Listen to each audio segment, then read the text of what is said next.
Halo semuanya, kami dari SMP Anugerah. Di video kali ini kami ingin menjelaskan beberapa materi mengenai Tata negara dan pemerintahan. Dalam perjalanan sejak kemerdekaannya, bangsa Indonesia pernah dipimpin oleh pemerintah yang berlangsung cukup lama. Pertama, masa Orde Lama, dan kedua, masa Orde Baru.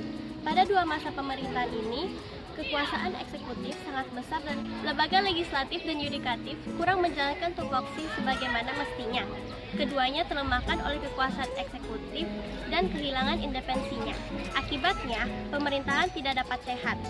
Kekuasaan eksekutif menjadi sangat kuat karena tidak ada fungsi check and balance yang diartikan mengawasi dan mengimbangi.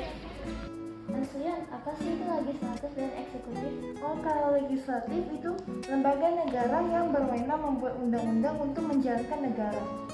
Kalau eksekutif, lembaga negara yang menjalankan negara berdasarkan undang-undang.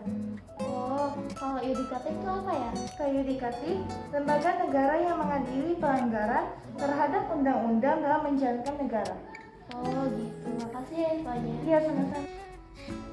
Secara umum, ada dua jenis sistem pemerintahan yang berjalan di berbagai negara di dunia, yaitu sistem presidensil dan sistem parlementer. Dalam sistem presidensil, presiden berfungsi sebagai kepala negara, sekaligus kepala pemerintahan. Presiden dibantu oleh sejumlah menteri yang diangkat oleh presiden. Para menteri bertanggung jawab kepada presiden, namun presiden tidak bertanggung jawab kepada parlemen. Dalam sistem parlementer, parlemen bisa membubarkan pemerintahan dengan mengajukan mosi tidak percaya.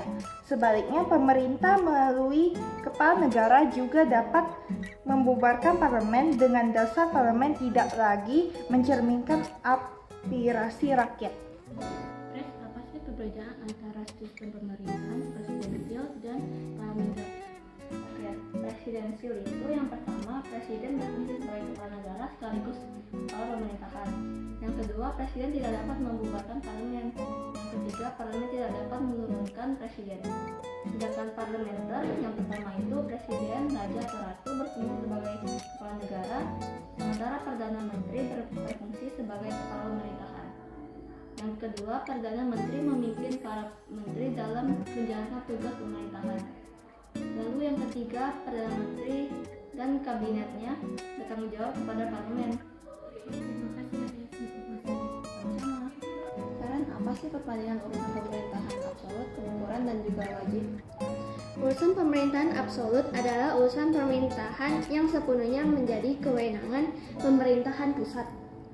Urusan pemerintahan konkuren adalah urusan pemerintahan yang dibagi antara pemerintahan pusat dan pemerintahan daerah, provinsi, dan kabupaten atau kota.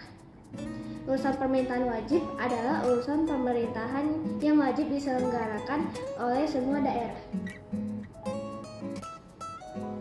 Pada 28 November 1945, Sultan Syarif Qasim II mengirimkan pernyataan tanda kesetiaan Kesultanan Siak Sri Indraputra kepada pemerintah Republik Indonesia dan menyerahkan harta kekayaan kesultanan untuk perjuangan senilai 13 juta golden.